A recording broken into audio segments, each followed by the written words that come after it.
Welcome to the Partnership Economy. This podcast explores the power of partnerships through candid conversations with industry leaders. Join our hosts, Dave Yavano, CEO, and Todd Crawford, co-founder of Impact.com, as they unpack the future of partnerships as a lever for scale and an opportunity to put the consumer first.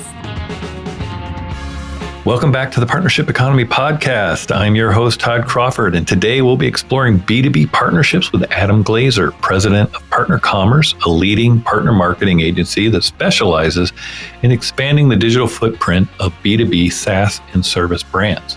Adam started his career at an agency building innovative channels before social media existed. He moved on to manage affiliate programs for B2C and eventually transitioned to B2B offers. Here is when he realized that there were little tools or support for B2B brands interested in performance-based partner marketing.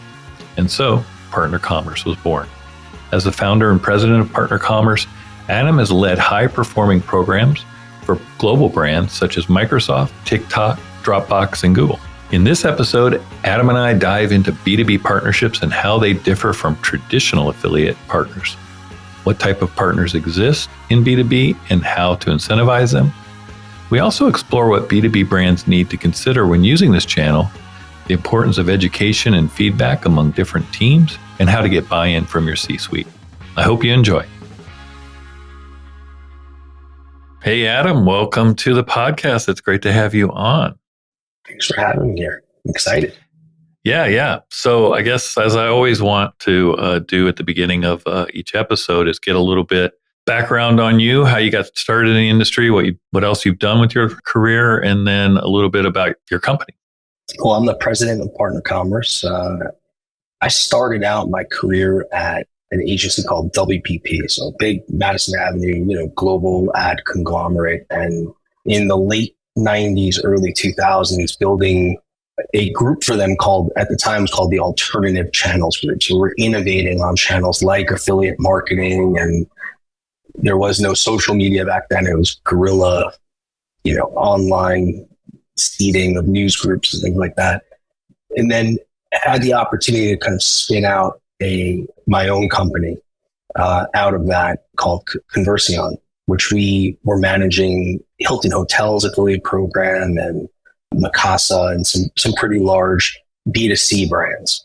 And after I was able to exit that, I went on to actually become an affiliate and focused on a lot of B2B offers. And out of that experience, I discovered that there really weren't agency services or technology platforms set up to support B2B brands in doing performance-based, partner marketing. And so that was the genesis of Partner Commerce. I swore I would never have another agency again, but I guess it's just in my DNA. Yeah, I mean, what I like about it is that you kind of went after an area of affiliate marketing that is obviously underserved. I think, historically people think of affiliate marketing as B2C, and I think of all the B2C brands, Amazon being kind of the, flagship or pioneer in the space many years ago. And obviously there's thousands and thousands of B2C brands, and B2B are in there. But I think it's a bit more of a mystery for a lot of people, either because they've never worked for a B2B company or they don't think about B2B. But once you start thinking about it, it's huge.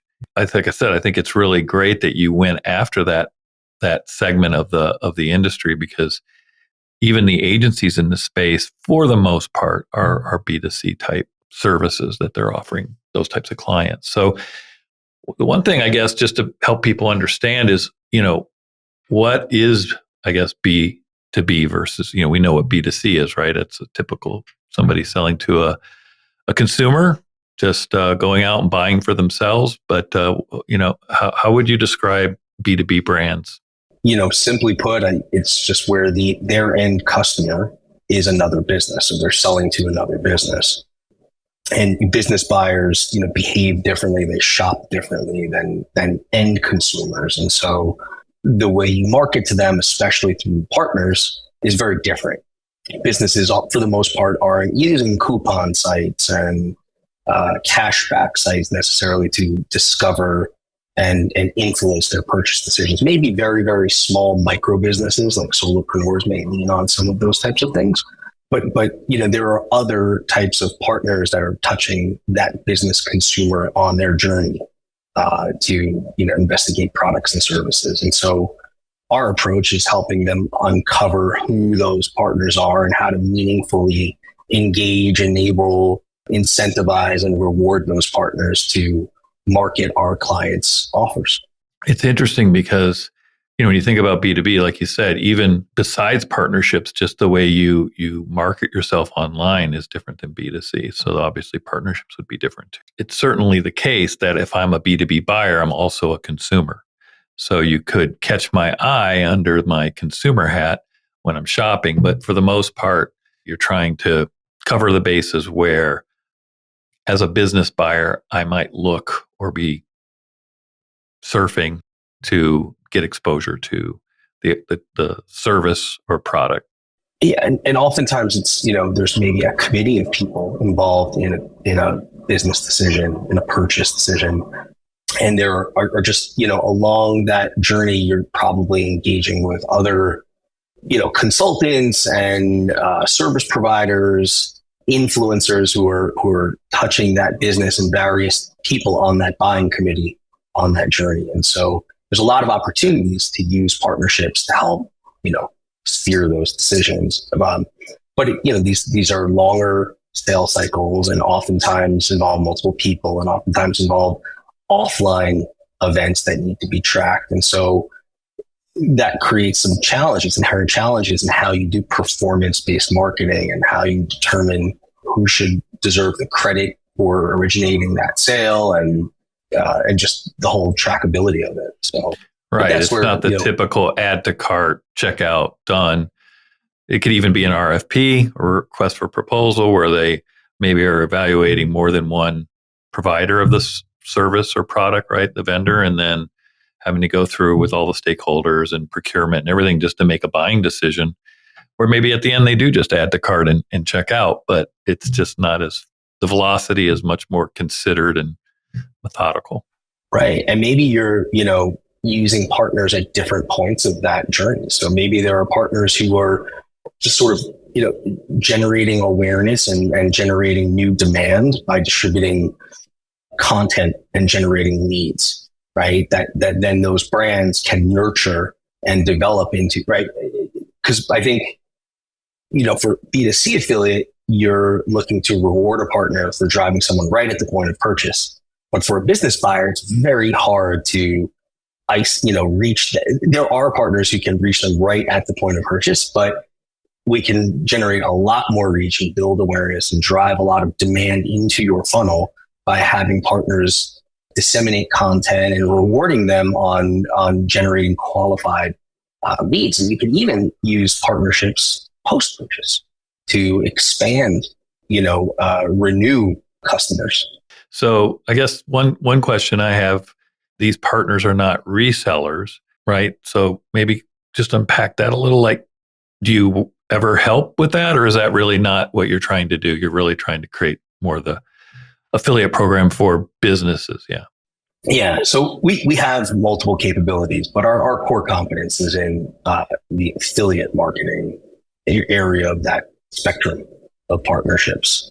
Right. And so working with partners to refer new acquisition.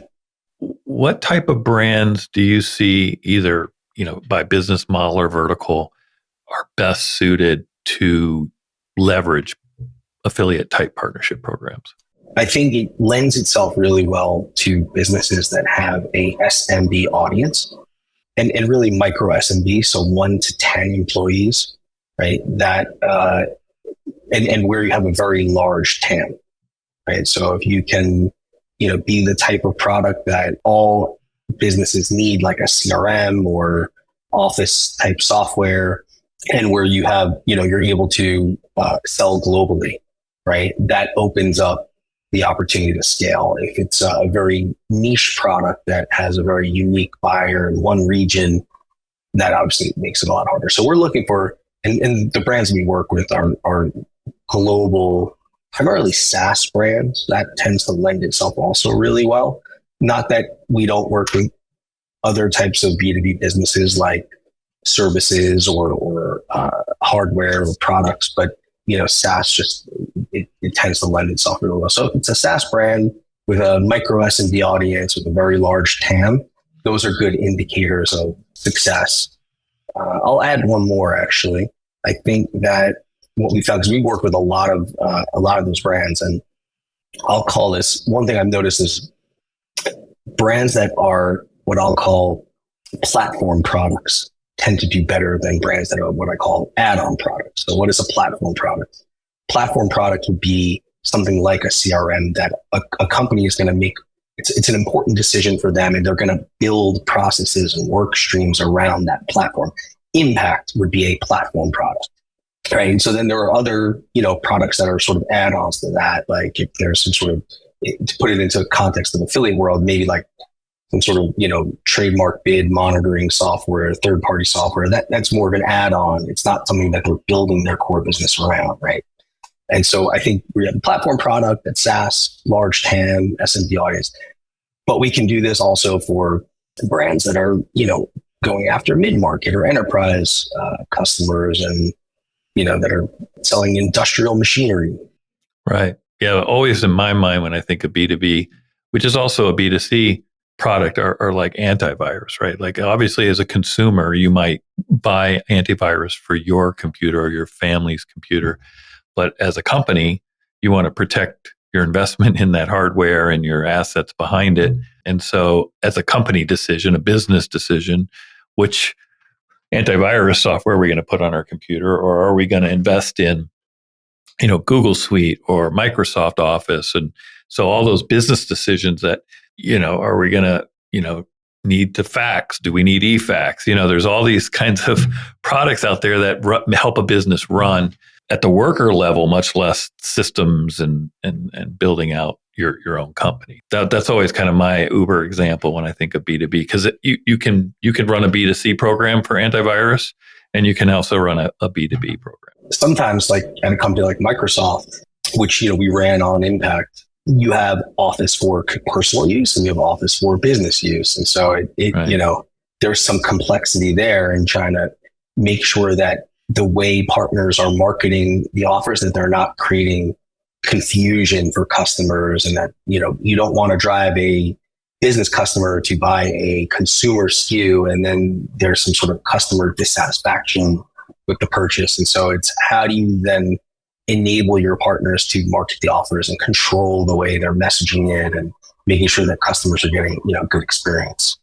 Yeah, when I think of a B2C affiliate program, launching for the first time, one thing that makes affiliate easy is there's this, I call it low-hanging fruit. There's a set of publishers that's their business model. They're affiliates. They're ready to work with you. If you have a great product or service, they want to work with you. And then you have what I call the high-hanging fruit, which for a lot of brands might be unique partners or, bit more biz dev or custom partnerships that they might do beyond the traditional affiliates. But and you alluded to this earlier, when you launch a B2B program, a lot of that low-hanging fruit is kind of off the table. That's not going to work. And almost all the partnerships are bespoke based on the business vertical. There's not always, I think it's growing, but there's not a lot of what I call ready-made partnerships, right? Just waiting to get an email or a phone call. Right. Like you've got, traditional sort of consumer affiliate, you've got coupon sites and incentive networks and toolbars and sort of black box sub networks that they're professional affiliates. That is their business model. They're set up to scale. Like you can create a data feed of offers and they'll pick it up. And like you said, it's low friction. You probably don't even need a very senior person to manage those relationships, or like it scales quickly and easily. Whereas you're right that B2B is more like business development in a sense. So it's affiliate marketing in the sense that it's referral based, performance based, and we're using an affiliate tracking platform, to enable it, right? But the types of partners and the way we engage with those partners is very different. And, I almost prefer the word partnership development to affiliate marketing, because I think affiliate marketing has that sort of connotation to it, right? The types of partners we would work with, would certainly include those traditional affiliates. So there are definitely endemic publishers, right? Fit Small Business and those types, business.com. And that's similar to consumer-based publishers, right? And then you've got comparison and review sites as well. But then you've got these other segments that are really very different. So agencies, service providers, consultants, they are not professional affiliates. They have a whole business selling their services. And this is not something that's going to require more training. It's a longer tail. And then you also have strategic brand to brand deals, which is, a super successful strategy for B2B as well. Yeah. And you kind of touched on this idea of you like partnership development better than affiliate marketing or affiliate program, because in a B2B, telling somebody we have an affiliate program and you can sign up is almost working against you, or it's not helping you. Whereas if you say, hey, I'm calling, we have a business development partnership program and I'm here to reach out to you. I think there's a good fit. If you have 15 minutes, I can explain how we can work together to grow our businesses mutually, that kind of conversation, which again, the type of people that you need making those calls is more of a biz dev role, or even like a sales role in a way. It's almost the same thing, where they're not and we talked about this low hanging fruit. I mean, hey, we have an affiliate program. This is what we sell, or this is our service. Here's a link to sign up. That's the whole conversation. Right. And then, so it's more education and, even educating them how to use the platform. Like a lot of the B2C affiliates, they're used to working in Impact or, and they understand what a tracking link is and how to distribute that. And they know how to, we end up dealing with a larger influx of inquiries like, where do I log in again? And or they forgot to put their track because they just aren't, used to working in that way. It's a little more scope to manage and scale that. 86% of people rely on recommendations from friends to make buying decisions over any other form of advertising. As a consumer, I'm sure we can all relate to this, but as a business, are you doing everything you can to encourage this valuable behavior? Enter Advocate, Impact.com's new customer referral marketing solution. Advocate allows you to seamlessly create unique customer referral programs that feel like a natural extension of your brand, all while supporting your business model and growth goals. Head to impact.com/advocate and learn how you can transform your happy customers into revenue-driving advocates. Now back to the show. What does a B2B brand even need to be considering to actually go down this path and have success at it? For one, it requires a little bit more alignment within the organization, because there are often other groups managing partners. And so, understanding the swim lanes of, what is an affiliate and what types of partners should be prioritized for the affiliate program, and what types of partners should be prioritized for a referral or reseller or channel sales program. So also a lot of the times, it's engaging with other teams across an organization, where I'll go back to Microsoft as an example, but they obviously we have a network and a deep network of relationships and partners that we can bring and leverage. But a lot of times you find that the brand, especially with big companies like a Microsoft, where they have, field marketing teams and different product marketing teams, those groups have relationships with partners. They just don't have a way to incentivize or reward them or provide them with marketing support to go out and create demand. What affiliate becomes is a resource to the rest of the company to go out and leverage the relationships that they already have and get those partners to incentivize them and reward them for creating demand and support them in activating campaigns to do so. Yeah, so B2B is an interesting opportunity, I think. And I know, like I said, a lot of brands have business development going on in their company. And resellers. So they might think they're doing all the types of partnerships that they should be. And of course, we don't believe that because we know they're not doing, a partnership program like we've been describing here today. And I think if you think you've got everything covered, and it can't hurt to talk to your team to just see if there is more to uncover. Because like I said, I think a lot of companies don't know what they don't know, and they might think they're doing something, and then when they have a conversation about it, they're like, "Oh, we're totally missing a whole thing here that we didn't know about." Right? We thought we were doing it. Right. Yeah, exactly. And, now we've got some real case studies to show how we've been able to demonstrate, proven success. And so I think there was, for the first few years that we were sort of launching partner conferences, we had to convince advertisers that affiliate could be successful for B2B. And I think we can now show definitively how and what that trajectory looks like, and what the factors are for success. So I think, the landscape's changed definitely within B2B. We're seeing, customers are a bit more educated about it. But I think, you got to work with an agency that the only thing you do is B2B. We don't manage any B2C programs. I think that's why we were successful, is that we've gone so deep on B2B that we have, subject matter expertise, and that playbook, and knowing the mistakes, and knowing the opportunities and where to prioritize, and just having the relationships. We've got, I think, 30,000 partnerships. And we touched on this about the education internally, but a lot of times it changes how the company operates and approaches partnerships that they wouldn't have done without that kind of consulting from a company like yours, where, oh, okay, we need to maybe realign some things here. And now we're a lean, mean fighting machine when it comes to this new partnership thing. Like, where's it going to sit? Okay, we've got this team over there kind of doing some of that. What do we change with them? Do they become this new team? Do they become a slightly different team? What do we got to do here? I mean, and that's not the problem where it goes. It's just that it has a place, and that there's those swim lanes, so that these guys to the left that are doing biz dev, they don't get in our swim lane, we don't get in theirs, but we know about our lanes, and the guys on our right are the same way. And so we're all working, for the good of the company and not our own, individual ambitions. And, if I take your partner, I don't care. Right.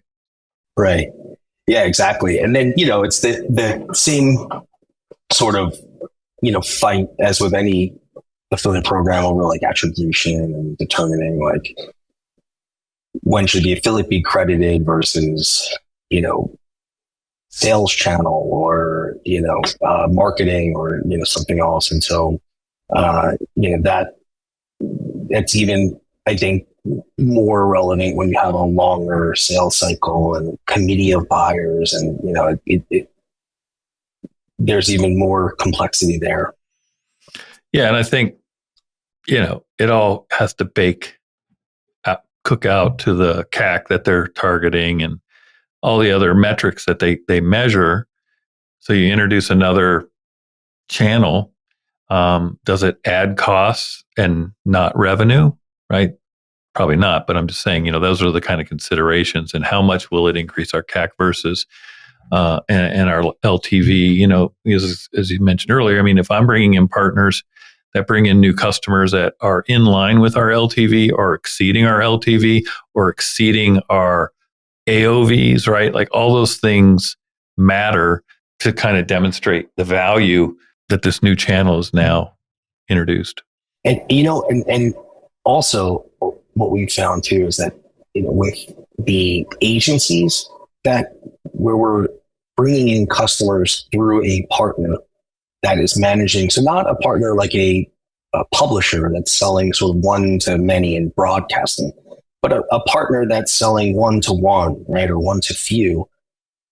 Usually those customers tend to be, higher deal sizes, earn at lower rates, because the partner is assisting and providing some sort of a service layer there. So those customers are more successful at adopting the service.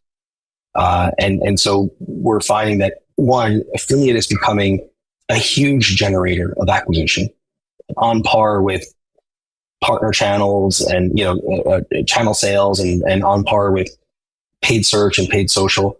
But the average deal size, the average LTV, much higher, churn much lower. And the efficiency, the CAC efficiency is there too, because it's performance based. So you're only paying out for the most part when it, performs and where unlike paid search and paid social where CPCs and CPMs are going up double and triple digit every year, we can control that efficiency a bit more with affiliates. So it's super efficient. You're getting, higher ticket, higher LTV customers that are happier, more successful. Yeah, I think now, what we're trying to do is get our clients to think about how partners can do more than just bring in demand. But I think we can help them,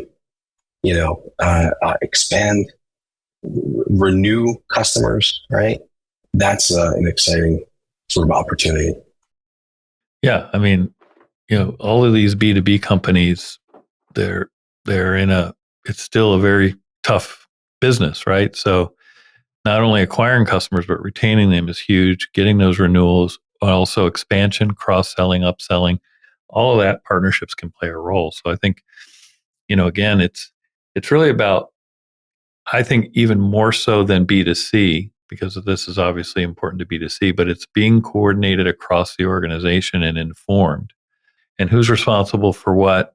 We're seeing, this new creation of chief partnerships officers, or sometimes it's under a CRO or a CMO, because there's so many ways to create partnerships. We want someone conducting that orchestra. Yeah, it's funny. I think, sometimes brands will look at affiliate as a resource. Like we need to go out and get a resource and it should sit here and it's centralized.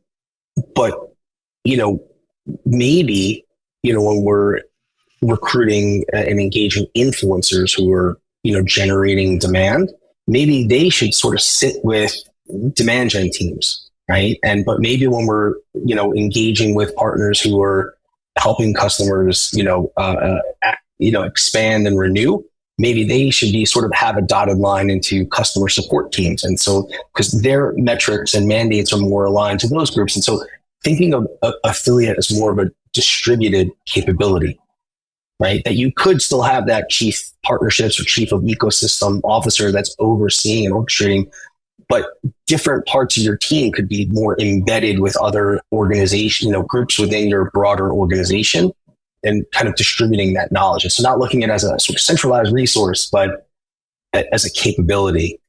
And again, I just keep thinking it's constant education across these teams because they can kind of forget. It's almost like you got to come back to it. But also, once this channel stood up and performing, coming back and showing the teams, here's how this channel's doing. Here's the types of partnerships that are doing well. This is what's working, right? So it kind of reinforces, okay, this is something that matters to the business and we're going to support it even more, right? So that education is not just kind of upfront to get this launched, but it's kind of a constant education. I mean, even, in most companies that are B2B, I mean, impact.com included, I mean, we celebrate wins and we have, subject matter experts internally or owners of certain pieces of the business present to the whole company or segments of the company, like what they're doing, the successes, what's working, what's not, so that we're all educated. So if somebody reaches out to me and I'm like, we have 1,100 employees around the world. I don't know what everybody does, but I know somebody, I can find somebody who can help. I'm not always the person who can help anymore when we were like a 100-person company. So it's really key, I think, to scaling and really taking advantage of everything available, right, to grow your business. And I think that's really the key here. The C-suite, their sole purpose is growing the business and increasing shareholder value. That's the big reason that they exist. So this is another tool that they should be exploring, which, as we wrap up, Adam Glazer, if people want to learn more about partner commerce and how you might be able to help them grow their business, what's the best way for people to reach out to you? Yeah, you can go to our website, www.partnercommerce.com. Find me on LinkedIn as well. And I think we're listed in the agency marketplace on impact.com. So you just Google our name or my name, you'll find us. But yeah, we'd love to chat. Well, I greatly appreciate you coming on and unpacking B2B. It's sometimes a mysterious thing for a lot of people, and there's always something to learn. So again, I greatly appreciate you sharing everything. Thanks for having me. Thanks for being a great opportunity, and always fun to talk to you. When it comes to B2B partnerships, brands can benefit from being more strategic and focused on adding value at various stages of the consumer's journey. Measurement is critical to the success of B2B partnerships, though it's not just about tracking that final sale, lead, or trial, but about understanding metrics like long-term customer value. This makes it crucial to have well-aligned strategy across multiple teams within an organization. Clear communication and consistent education are key to ensuring everyone is on the same page and working towards the same goals. B2B partnerships require thoughtful planning, strong relationships, and a long-term vision. Like Adam mentioned, going slow and focusing on creating value allows brands to unlock the full potential of partnerships, leading to more meaningful and sustained growth. Thanks for listening, and I look forward to next season. Thanks for listening to The Partnership Economy, brought to you by Impact.com. If you enjoyed today's episode, be sure to subscribe to the show and rate and review it on Apple Podcasts.